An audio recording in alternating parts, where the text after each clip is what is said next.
Welcome back to my channel, guys. I'm so excited for you to join me for video 3. We're going to talk about 10 things that you need before you quit your job. These 10 items are going to help you. Remember, the first week, we're just laying down the foundation. That's it.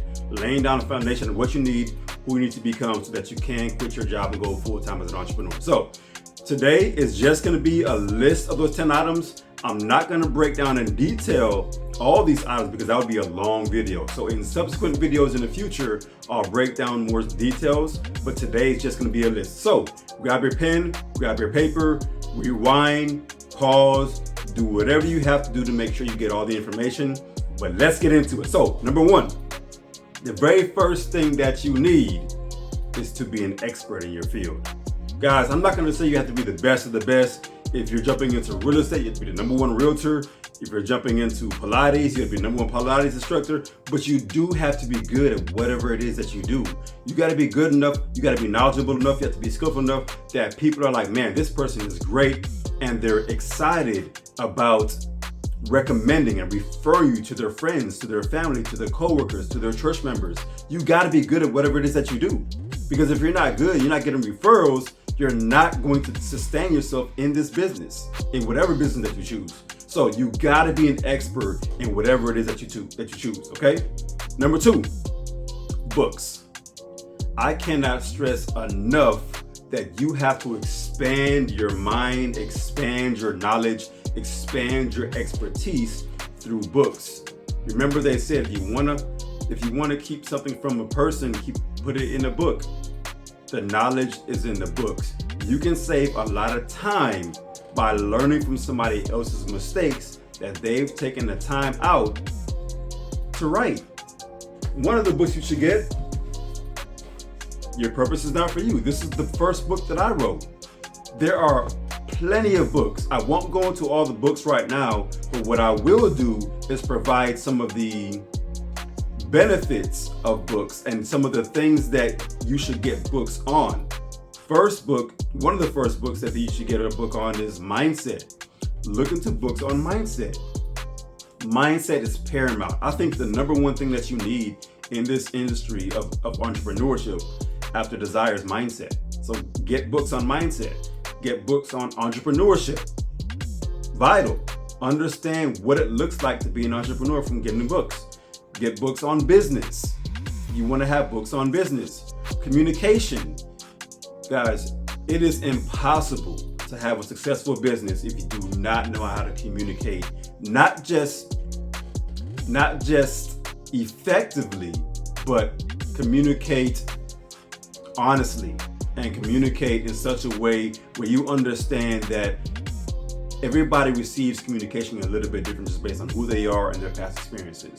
So get books on communication. Next, you're going to get books on sales. Understand no matter what industry that you get into, whether you're giving a product or a service, you're in sales. You're selling yourself, you're selling your product, you're selling your service. Get books on sales. And the last thing I would say is get books on your chosen industry. Guys, I can't stress enough how powerful books are. I'm going to strongly suggest that you read at least a book a month if you can. Read a book a month. Now, here's the thing. When it comes to reading books, a couple of things. Number 1, you can get the abridged version, which means they've cut out some of the stories so that you can get straight to the meat and bones. That's the first thing. It's just one of the things that you can do.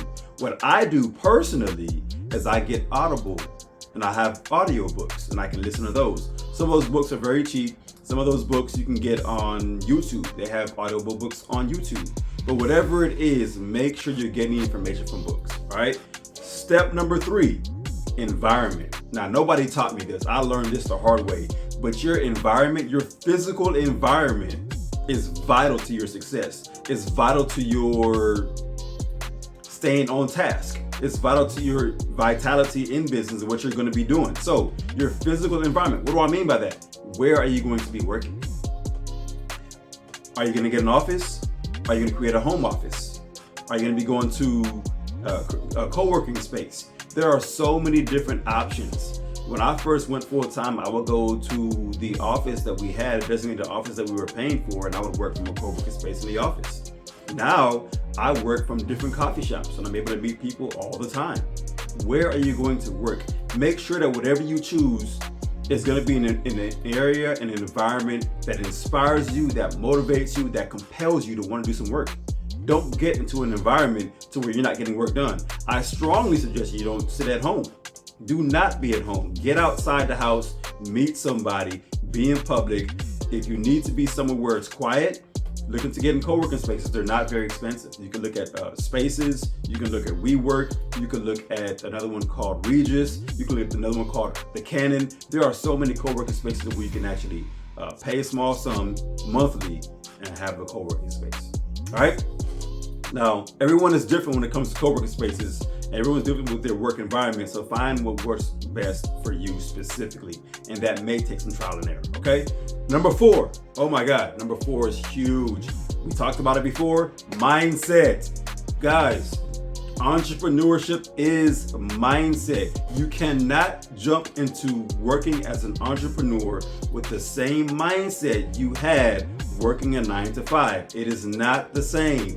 W-2, 1099, you cannot have the same mindset. You have to get your different mindset cultivated from books, from association, from coaching, from having self-assessment, so many different areas and environments, but you have to change your mindset and you have to be open to receiving information from those that are already doing what you want to be doing. So you gotta have your mindset as number 4.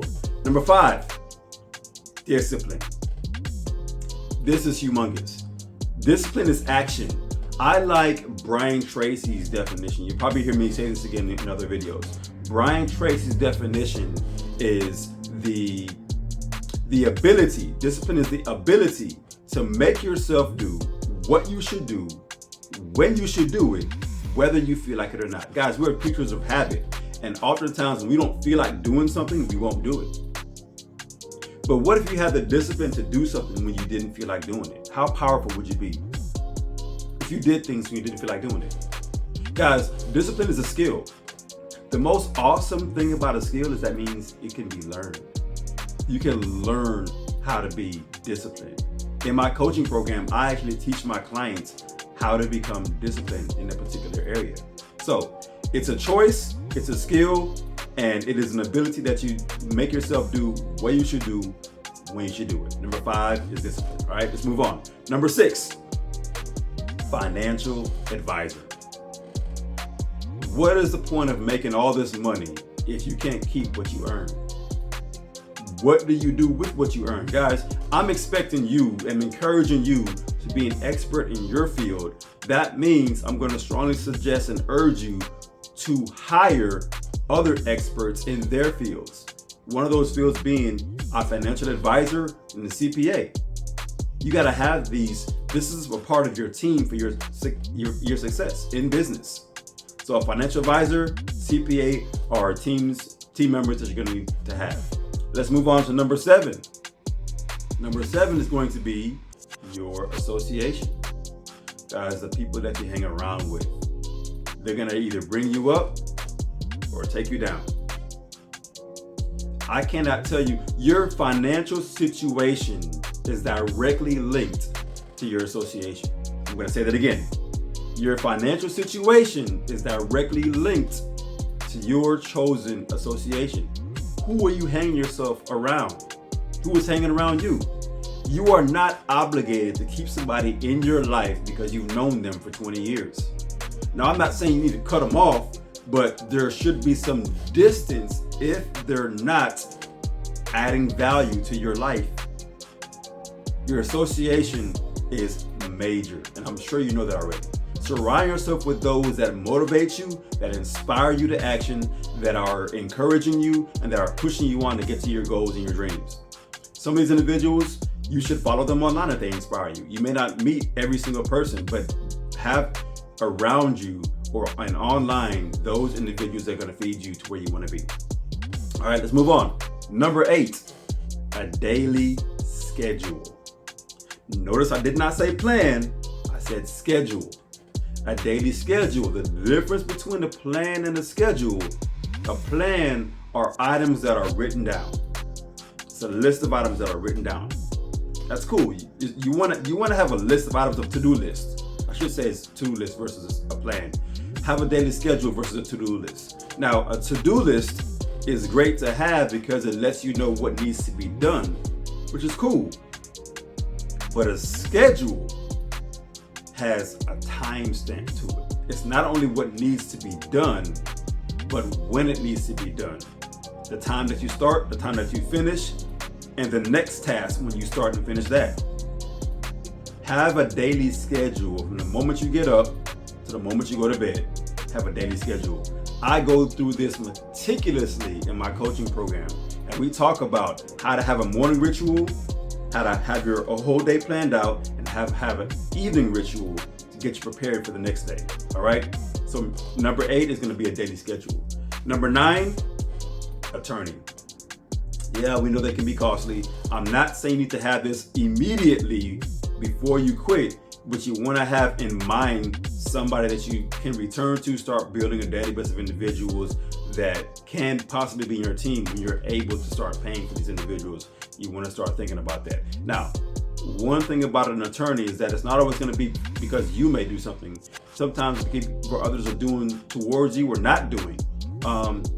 When it comes to attorneys, it's better to have one and not need them than to need one and not have one. So have an attorney on your team.